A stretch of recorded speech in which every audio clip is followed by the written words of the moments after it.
phía mẹ Thanh để Dung bắt bóng với mẹ Thanh nào. Cầm ngang nhá, cầm ngang của nó là rồi. Dung này. Rất giỏi. Rất xuất sắc. Nào.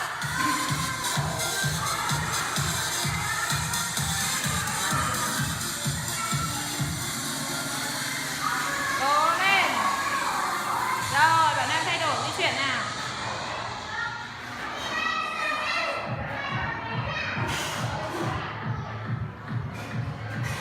Wow, bạn Nam bạn này trèo 2 thang một luôn. Hà Nam cố lên.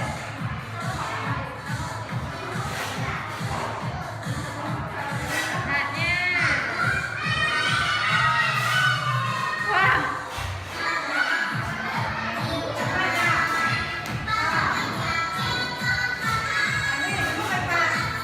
Con đứng ở điểm tròn màu vàng ấy. Rồi, di chuyển ra mẹ Thanh để ném bóng.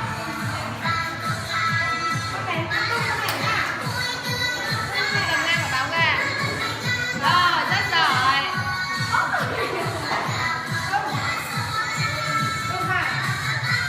Rồi.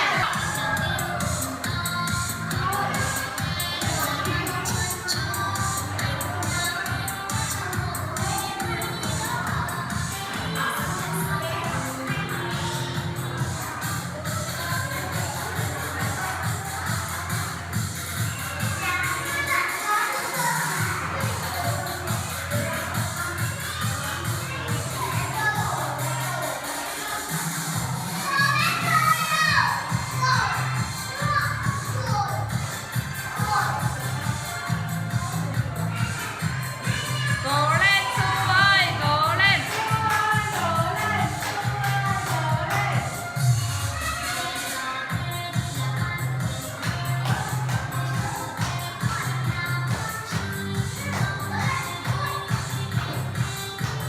Sắp vượt qua rồi, Su cố lên.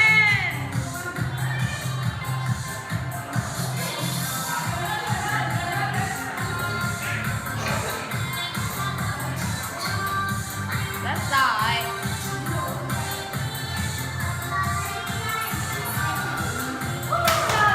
Rồi. Đánh con mẹ. Con để ngang quả bóng ra nha. Đánh đi. Bắt đầu.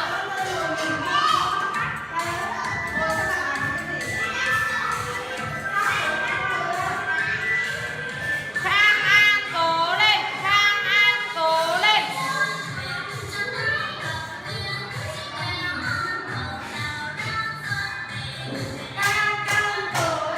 Khang An cố lên, Khang An cố lên.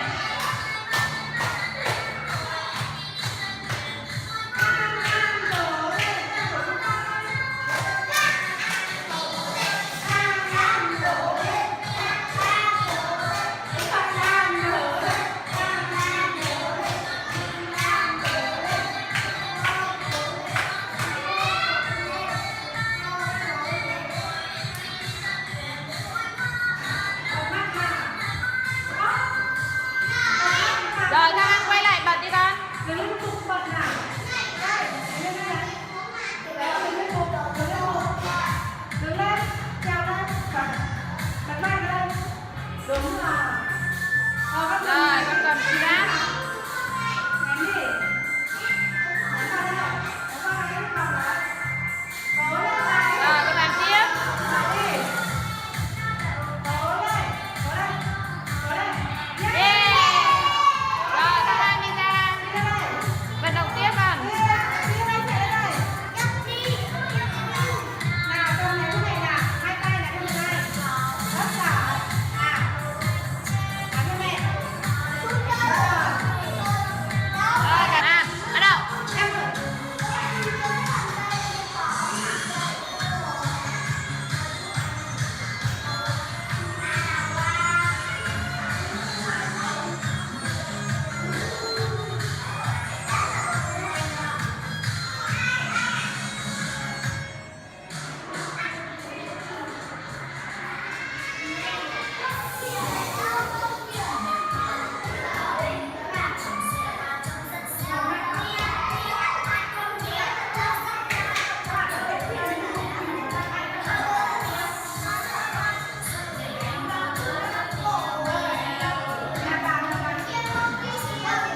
Mời bạn di chuyển.